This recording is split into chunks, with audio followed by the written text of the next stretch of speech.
Battlefield 5 has a new mode called Outpost and I absolutely love it, I really do. For me it's the real Battlefield experience, or as you saw, the dream Battlefield experience. The experience I've been missing in Battlefield 5. It's as if it's the mode I didn't know I wanted, but now it's here, I just want to play more. Honestly, if this mode disappears, I will riot. This needs to be a permanent mode in the most literal terms. Truly permanent. Please no temporary switching in and out dice, I beg of you.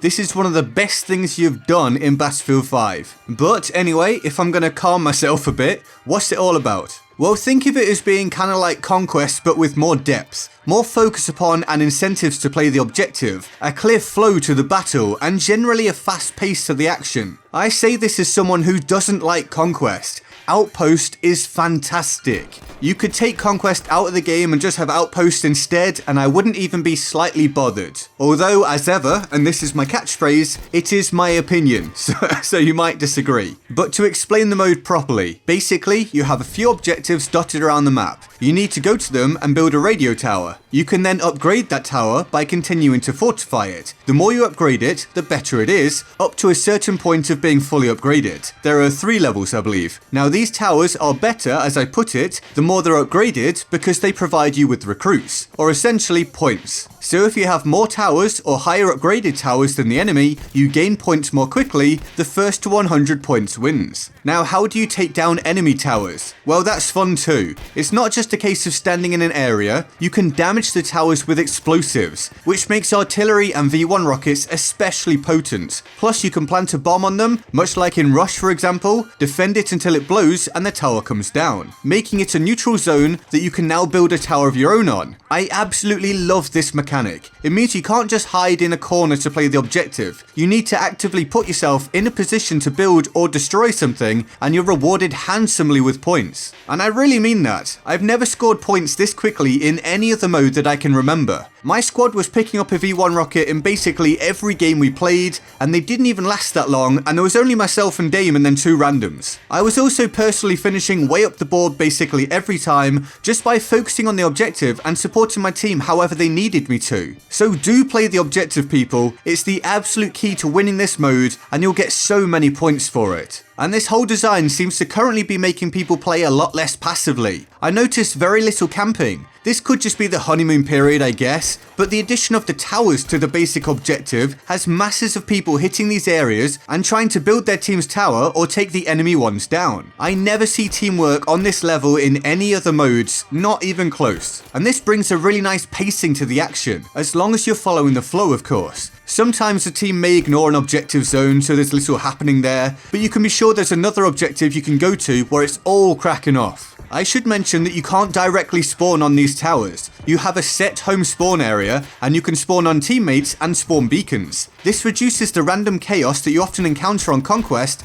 and instead brings structured chaos. There's a real flow to the battle, and it's clear where you need to go to get involved. I absolutely love this. It's sort of like the structured flow of front lines, combined with the larger scale battles of Conquest. And it makes the fights for the flags even, because one team isn't constantly spawning there. Instead, it's 2 teams trying to get there to defend it. And this of course makes the aforementioned spawn beacons incredibly powerful. They have huge added value in this mode because they can allow your squad to get back to a focus point far faster than the enemy can without one. So using them effectively, whilst also seeking out and destroying enemy ones, can be huge. But this value extends to other gadgets and equipment as well. All classes and class specific abilities can have a very important role in this mode. I was using smoke for so many things. I mean, I already love smoke, but in this mode, it's just fantastic. A key thing I was doing with it was covering us whilst building the towers. But then you have PX flying into the smoke, flares going up when your smoke clears, spawners being placed in the objective area, mines being placed in case enemy vehicles roll in, which they will due to the distant home spawns. All of this and more in one focused area. It's great. It can be a real rush. It's action-packed yet highly structured, with great map boundaries, areas in which to take a breather, and smaller vehicles available for travelling from tower to tower. Although there maybe could be a few more of those as well if I'm going to nitpick. That might make the balance even better.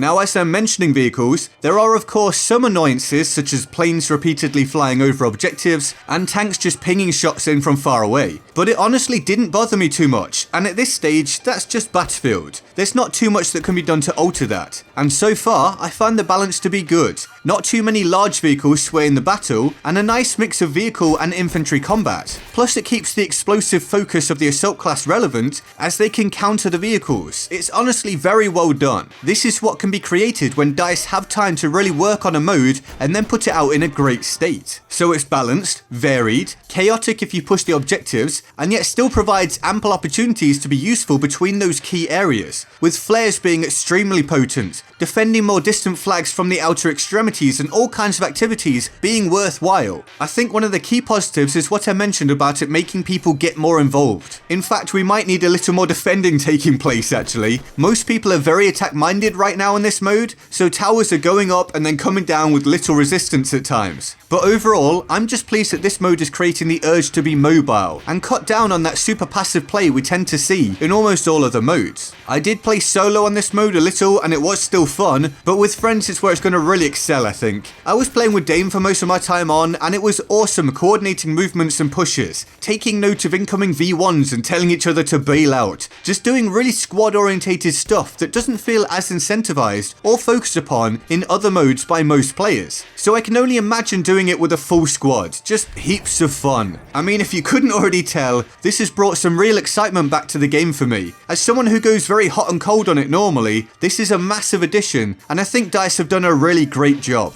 It's 64 players, but it doesn't feel irritating in the way that Conquest does for me, largely due to those home spawns and the much more recognisable flow. I really do see it as having taken some of the great aspects of the smaller modes and some of the great aspects of the larger modes and combined them to make Outpost. It's also so cool to have depth to the objectives, not just a basic case of you have it or the enemy has it, but with different layers of how useful it is, different layers of difficulty to obtain those levels, and therefore different priorities for the enemy as to where to attack and when. It's really refreshing. Oh, I want to provide a quick tip actually now I think about it.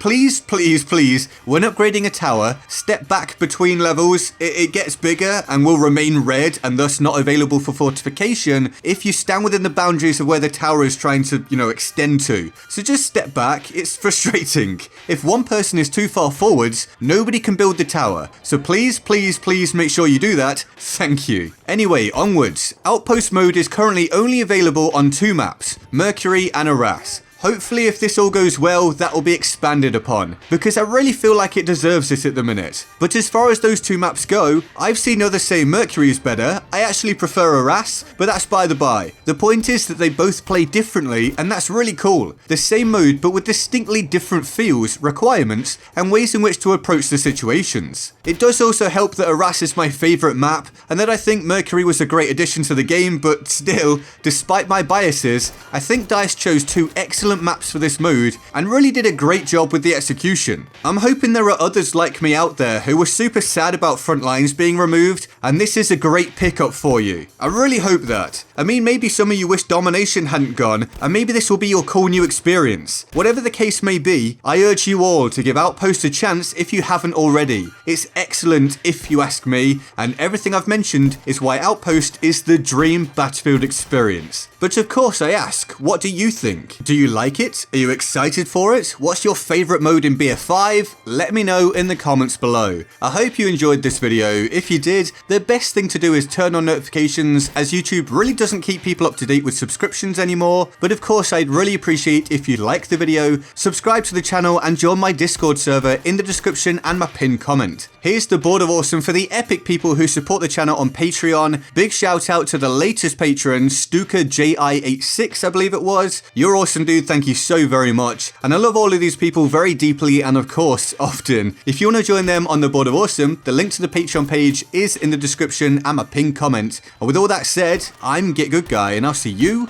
next time. Laters. Alright, welcome to the filler screen. We're a bit short of the 10-minute mark, so I can actually make money backed by popular demand is where I go into a word generator, find a word and talk about it to fill out the rest of the video. Here we go, without any pre-planning. The word is gonna be sail. I set sail on this venture on YouTube to try to get some subscribers. One day I went down and I found some men because they liked that I was not a driver of tanks, because there's too many vehicles in this game, at least when I was on BF1. And that's all I can say about this right now, because you know that I'm the son of God. I'm Jesus, I'm back, and everyone's mad, and I am bad at this. Has it been long enough to fill out the end of my bag of piss? That doesn't really mean anything, and I'm still just flowing. Every day I am all knowing off the top of the dome because I'm sitting at home. Is that enough? I'm going to finish now. I love you guys. Bye.